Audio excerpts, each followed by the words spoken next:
It's a main street next to one of the most iconic beaches in the world. But at night, neighbors say Kalakaua Avenue in Waikiki has become a nightmare as the homeless crisis gets out of hand. Now, KITV4's Tom George is live from Waikiki tonight, where one neighbor is hoping that a video will make a difference. Tom.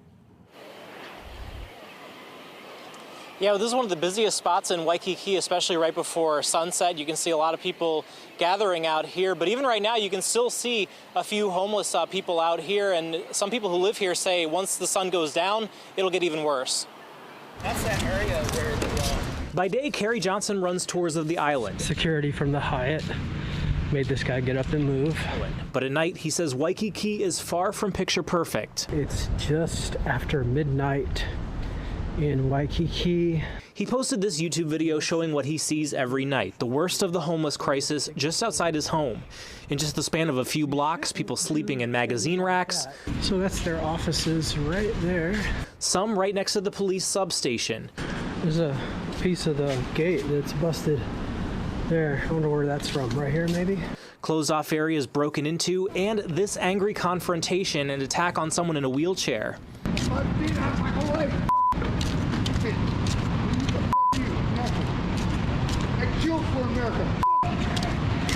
Johnson says it's gotten worse in the last few months. Especially during the pandemic when we had, like the hard shutdown where the homeless were just roaming the streets. I mean, it was like a dystopian future, kind of like we own the streets now. The Visitor Aloha Society of Hawaii worries it's also creating a negative perception for tourists not to go out at night. And it's sad that a percentage of the homeless people, mostly those who are mentally ill, they will go up to a visitor and in some cases just attack them for no reason at all. Johnson's video getting a lot of attention from his neighbors on the Nextdoor app. To just kind of raise awareness, maybe to put a little pressure on the politicians to do something about it.